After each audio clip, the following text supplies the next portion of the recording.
What's up, guys? It's Chloe from Pocket Science, your favorite quantum physics group.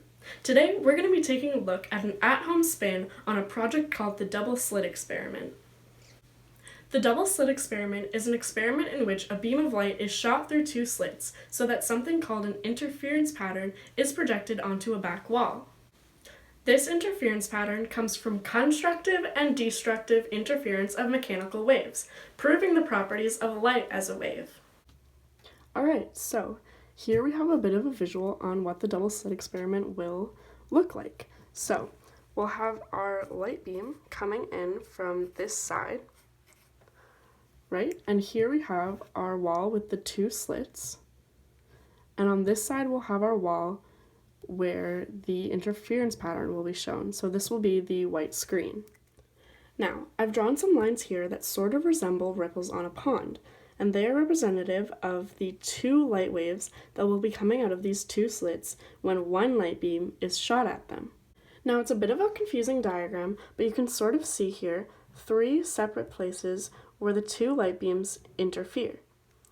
Now, these are going to be the places where there are bright spots projected onto the back wall, and everything in between are going to be dark spots.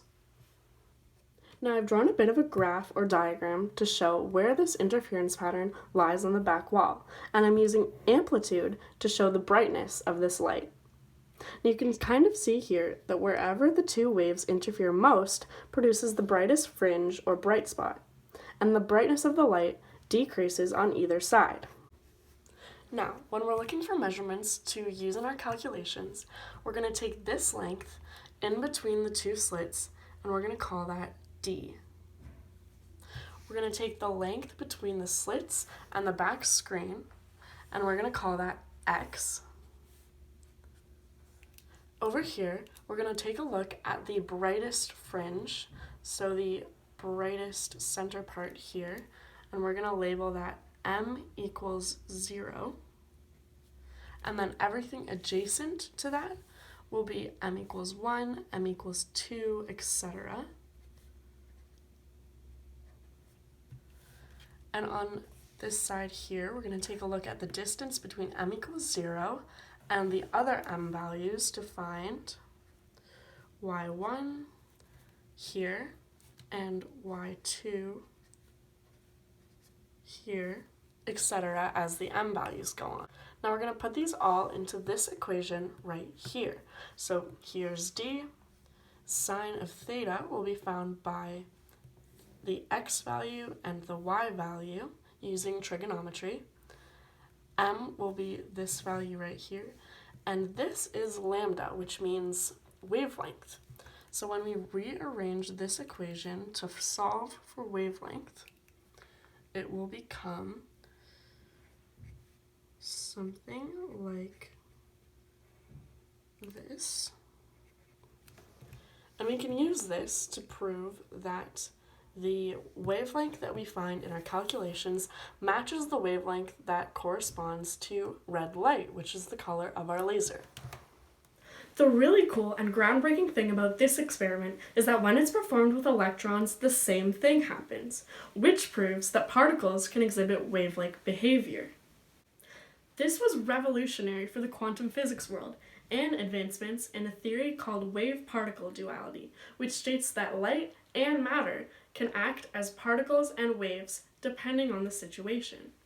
Now, to make this an at-home experiment, we've made a bit of a contraption here with a regular old PET laser.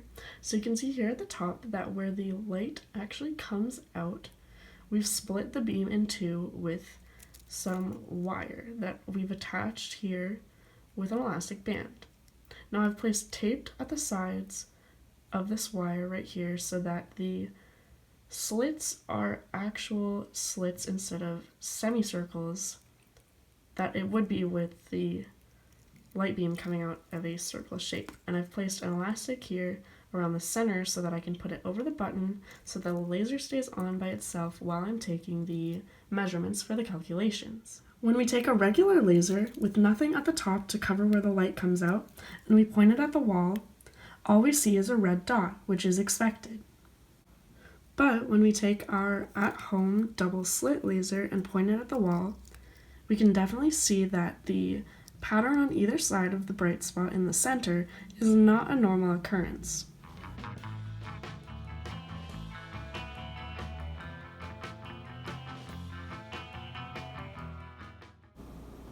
Now that we have the lab ready, we can start doing the experiment.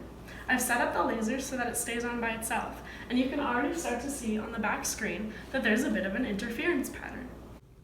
And here's a better look at what it should look like with the lights off, all of these vertical lines being the fringes. For calculations, you're going to want to take the width of the wire splitting the beam of light and use that as D, take the width of a fringe to use as Y, and the number of fringes it is from center to use as M. And you're going to want to take the length between the screen and the laser and use that as X. Alright, we are back and ready to do some calculations. I've kept a small diagram up here just as a little reminder of what the variables are representing, and I've kept the equation that we are actually working towards up here as a reminder.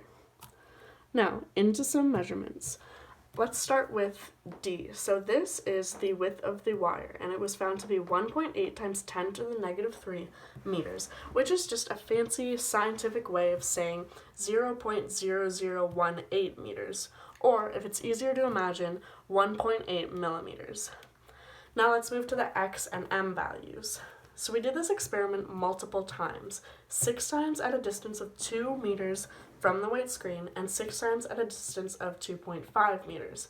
And I took measurements at m equals 1, m equals 2, and m equals 3.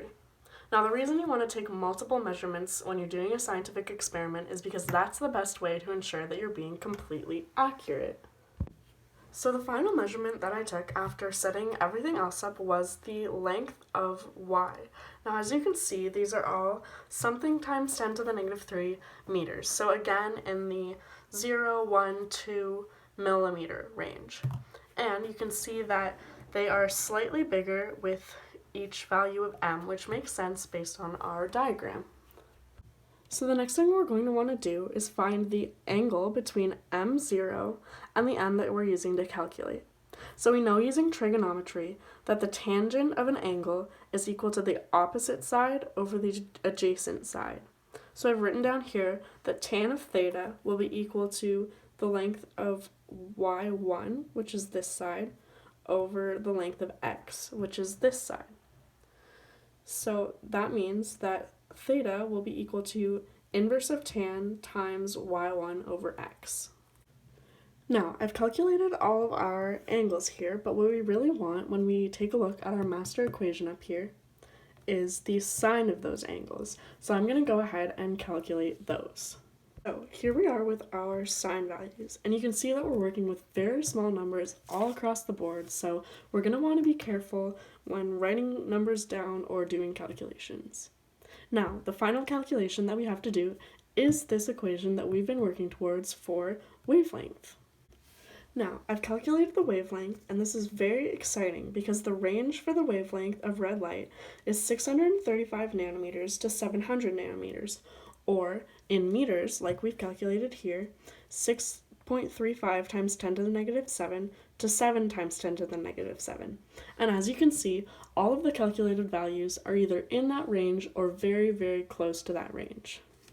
Alright guys, that was a super successful experiment. Now we have one last thing to say, and that's that if you liked this video, keep doing your own research and keep doing your own experiments at home.